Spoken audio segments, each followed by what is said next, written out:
प्रश्न, इस बार निर्जला एकादशी का व्रत 2 दिन पड़ रहा है क्योंकि एकादशी तिथि 2 दिन लग रही है। ऐसे में ये असमंजस बना हुआ है कि व्रत किस दिन रखना ज्यादा सही रहेगा। सभी गृहस्थ जनों को, साधु संन्यासियों को या वैष्णवों को किस दिन व्रत रखना चाहिए? इस दिन हरिवासर का समय कब से कब तक रहेगा? तुलसी जी में जल अर्पण किस दिन करना चाहिए?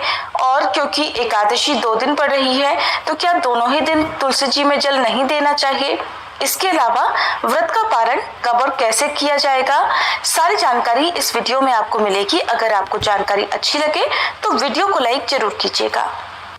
ज्येष्ठ मास के शुक्ल पक्ष में आने वाली निर्जला एकादशी को भीमसेनी एकादशी भी कहते हैं, क्योंकि पांडु पुत्र भीमसेन ने इस व्रत को सबसे पहले धारण किया था और ऐसी मान्यता है कि इस व्रत में बिना अन्न और जल के ही व्रत रखने पर व्रत का पूर्ण फल प्राप्त होता है। पूरे वर्ष भर में एकमात्र निर्जला एकादशी में ही इतनी सामर्थ्य है कि साल भर की सभी एकादशियों का पुण्य एकमात्र निर्जला एकादशी का व्रत रखने से मिल जाता है। अगर साल भर की सभी एकादशियों का पुण्य आप प्राप्त करना चाहते हो तो 24 घंटे तक निर्जला रहने का आप संकल्प ले सकते हैं। लेकिन ये भी मान्यता है कि अगर इस व्रत में 12 घंटे तक भी निर्जला रहा जाए, यानी एकादशी व्रत के सूर्योदय से लेकर शाम को सूर्यास्त तक भी अगर निर्जला रह लिया जाए तो साल भर की 12 एकादशियों का पुण्य प्राप्त हो जाता है। इसलिए जिनकी सामर्थ्य पूरी तरह निर्जला रहने की ना हो वे शाम तक भी इस व्रत में निर्जला रह सकते हैं। बीमार, बुजुर्ग या गर्भवती महिलाओं को निर्जला व्रत नहीं रखना चाहिए। इस व्रत को आप अन्य एकादशी व्रतों की तरह यानी फलाहार और जल ग्रहण करके रख सकते हैं। जो लोग इस व्रत में बिना जल के ना रह सके वो इस व्रत में जल का, दूध और फलों का सेवन करके इस व्रत को धारण कर सकते हैं। लेकिन सभी गृहस्थजनों को यही सलाह दी जाती है कि एकादशी के दिन और खास तौर पर निर्जला एकादशी के दिन अन्न का सेवन ना करें और अपनी सामर्थ्य के अनुसार इस दिन जल का, शक्कर से भरे हुए घड़े का या मौसमी फलों का, जूते, चप्पल, छतरी आदि का दान अवश्य करें। इस बार ज्येष्ठ शुक्ल एकादशी तिथि प्रारंभ होगी 6 जून शुक्रवार को सुबह 2:15 से। इससे पहले तक दशमी तिथि विद्यमान रहेगी। अधिकतर गंगा दशहरा के ठीक अगले दिन निर्जला एकादशी का उपवास पड़ता है और इस बार 5 जून गुरुवार को गंगा दशहरा है। एकादशी तिथि 7 जून शनिवार को सुबह 4:47 पर समाप्त होगी। इसके बाद से द्वादशी तिथि प्रारंभ हो जाएगी। इसलिए इस बार 6 जून शुक्रवार और 7 जून शनिवार 2 दिन निर्जला एकादशी का उपवास रहेगा। इस बार 6 जून शुक्रवार को भद्रा भी लग रही है। चलिए आपको बताते हैं शुक्रवार के मुहूर्तों के बारे में। इस दिन ब्रह्म मुहूर्त सुबह 4:08 से लेकर 4:56 तक रहेगा। मान्यता है कि जो लोग निर्जला एकादशी का उपवास रखते हैं उन्हें व्रत वाले दिन सुबह 3 से 4:30 बजे के बीच में जल का सेवन कर लेना चाहिए। इसके बाद सूर्योदय से लेकर अगले दिन द्वादशी तिथि के सूर्योदय तक जल ग्रहण नहीं करना चाहिए। और 6 जून शुक्रवार को सूर्योदय होगा सुबह 5:44 पर, सूर्यास्त होगा शाम 7:06 पर। इस दिन प्रातःकाल पूजा मुहूर्त रहेगा सुबह 4:22 से 5:23 तक। शाम की पूजा का मुहूर्त शाम 7:17 से 8:18 तक रहेगा। हस्त नक्षत्र सुबह 6:34 तक रहेगा और बाद में चित्रा नक्षत्र प्रारंभ हो जाएगा।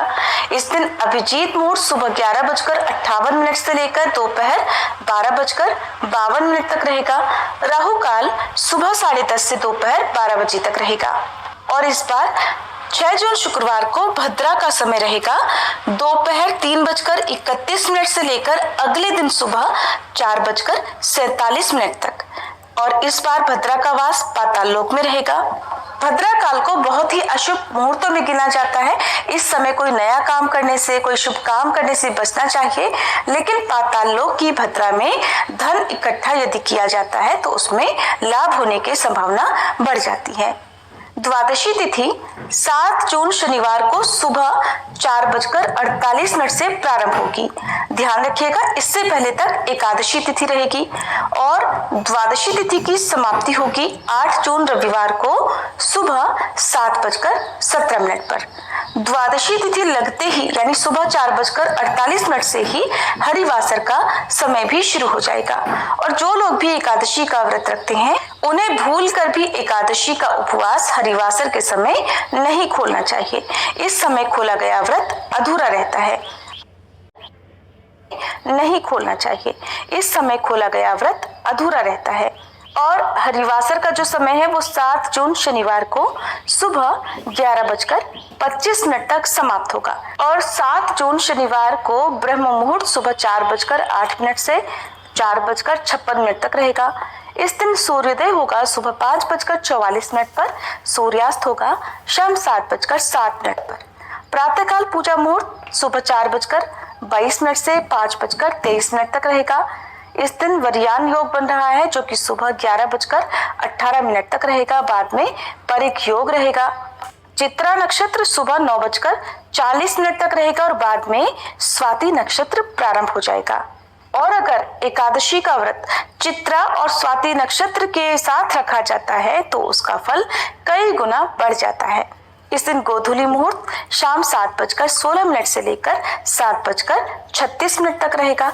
राहु काल सुबह 9 बजे से 10:30 बजे तक रहेगा। अब जो लोग 6 जून शुक्रवार को निर्जला एकादशी का उपवास रखेंगे उन्हें 7 जून शनिवार को सुबह व्रत खोलने का कोई भी मुहूर्त प्राप्त नहीं होगा क्योंकि सुबह के समय हरिवासर रहेगा और 11 बजे से लेकर 1 बजे के बीच में व्रत नहीं खोला जाता है। इसलिए दोपहर 1:44 से लेकर 4:31 तक का जो समय है वो व्रत पारण करने का रहेगा। 7 जून शनिवार को उपवास रखने वाले सभी श्रद्धालु 8 जून रविवार को सुबह 5:23 से लेकर 7:17 के बीच में निर्जला एकादशी का उपवास खोल सकेंगे।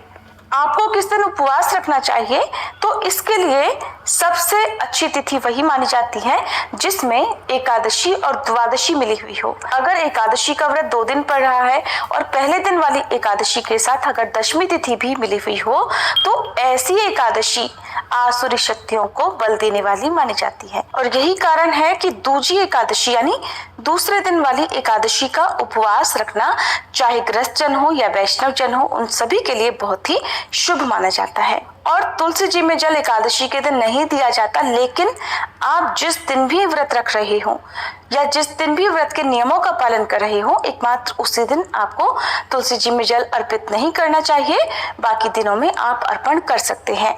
और क्योंकि इस समय गर्मी ज्यादा पड़ती है, तुलसी जी में जल अर्पित ना करने से तुलसी जी सूख सकती हैं जिसका दोष भी लग सकता है। इसलिए तुलसी के पौधे को ठंडी छांव वाली जगह में रखें और एक दिन पहले पर्याप्त मात्रा में तुलसी जी में जल भी अर्पण कर दें।